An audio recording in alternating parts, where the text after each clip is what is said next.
Muito bem. E o ex-ministro José Dirceu reuniu ontem em Brasília integrantes do governo Lula e líderes de Congresso, como, por exemplo, o presidente da Câmara dos Deputados, Hugo Motta, na comemoração de seu aniversário. Entre os presentes estavam os ministros da Casa Civil, Rui Costa, da Fazenda, Rui Costa, da Casa Civil, Fernando Haddad, da Fazenda e Sidônio Palmeira, da SECOM. Durante o discurso no evento, Dirceu afirmou que a democracia está ameaçada por aliados do bolsonarismo, que vão aos Estados Unidos pregar a traição nacional. Vamos ouvir.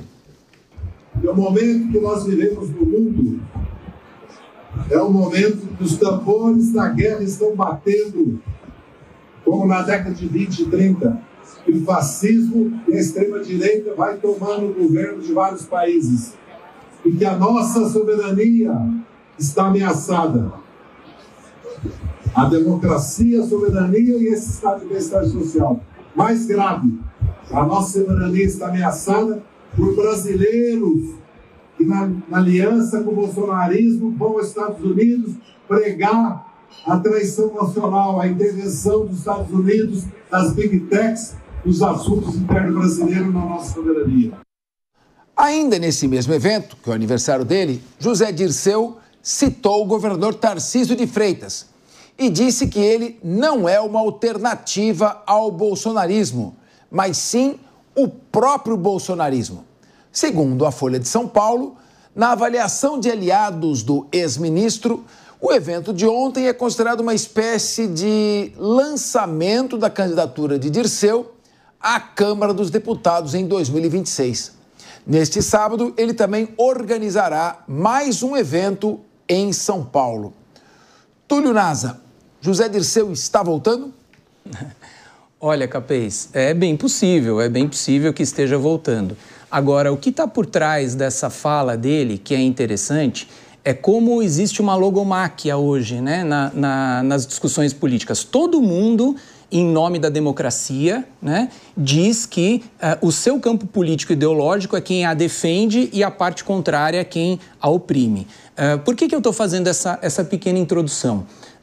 Veja o que o José Dirceu tem dito, que há um risco contra a democracia, todo aquele campo político ideológico que vai defender a liberdade de expressão. Ou seja, ninguém pode ir aos Estados Unidos, em nome da democracia, ninguém pode ir aos Estados Unidos e criticar que dentro do Brasil existe uma censura à liberdade de expressão. Isso seria um atentado contra a democracia. Na verdade, a contrário senso, isso é uma defesa da democracia. Defender a liberdade de expressão, dizer ao mundo o que está acontecendo no Brasil, é uma defesa da democracia e não o contrário. Então, me parece um discurso assim, até batido, um discurso antigo, dizer que o fascismo está voltando. É a mesma coisa quando o Alexandre de Moraes ironizou recentemente e disse: olha, estão me chamando de comunista, como se eu fosse comunista. Na verdade, o Alexandre de Moraes não é comunista. A gente sabe, o conceito de comunismo é um conceito fechado, estrito, aquele que quer desapropriar os bens de produção. A esquerda brasileira, nem a esquerda brasileira é comunista nesse ponto, né?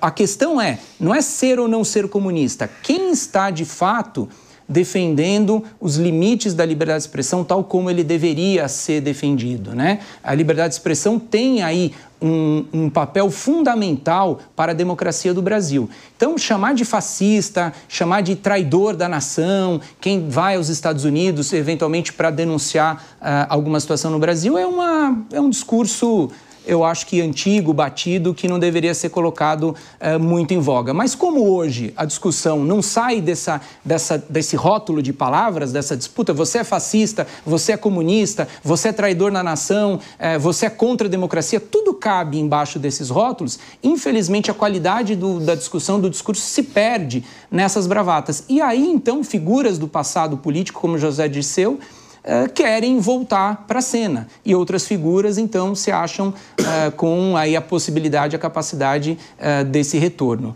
Espero eu que as discussões sejam mais profundas em termos de liberdade de expressão do que simplesmente patrulhar quem pode falar isso, quem pode falar aquilo, quem é fascista, quem é nazista, quem é comunista, etc. Rodolfo Maris, Você sabe que no beabá do marketing político está a distinção do bem e do mal.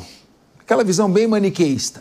Então, você tenta um determinado partido ou uma determinada linha política, tenta atribuir ao outro lado todo o mal e atribuir a si próprio todo o bem. Então, você tem um lado que fala, ali está a corrupção.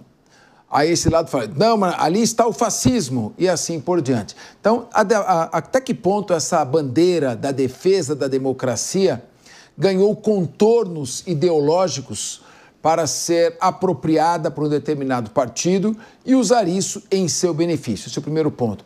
E o segundo, só fazer uma lembrança de que a origem do termo fascismo vem dos fasciste, que era o sindicato socialista, o sindicato marxista socialista da Itália, no início do século XX, que tinha muita força. E Mussolini foi um marxista convicto.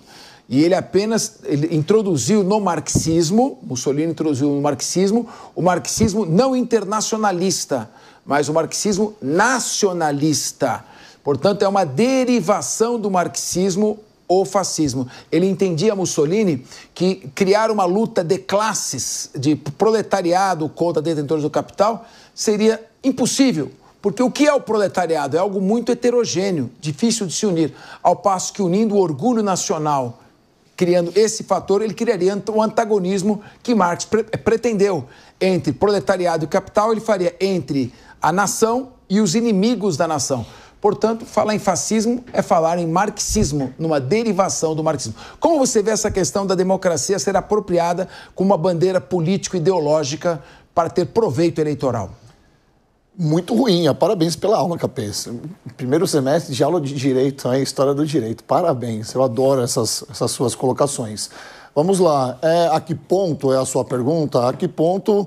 ao ponto de chegar das pessoas não saberem o que estão falando e comprarem essas narrativas, tanto de um lado quanto do outro. Isso é muito ruim. Quantas famílias nas últimas eleições deixaram de se falar porque estavam falando atrocidades que nem conheciam. Ah, seu fascista, ah, seu corrupto. E nem sabe de verdade o que estava acontecendo. Parentes que não se falam até hoje por causa dessa polarização que houve nas últimas eleições. Sobretudo, né, nas últimas eleições. Ainda mais com a ajuda da internet, que ajudou aí a colocar um monte de notícias facciosas, né? Outras notícias que não eram mentira, outras notícias que chegavam de forma oriundas. Ou seja, chegou ao ponto do Brasil se perder nessas narrativas e pouquíssimas pessoas vão estudar e vão a fundo para saber do que a outra pessoa está falando.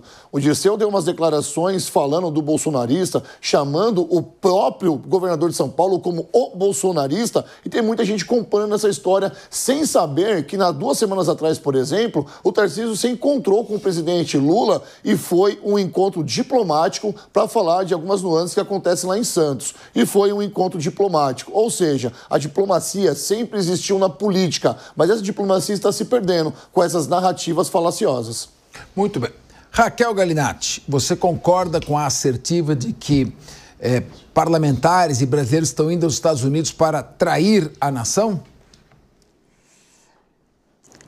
Eu concordo que está havendo uma mudança completa, uma inversão completa de valores. E aqui eu quero remeter e relembrar a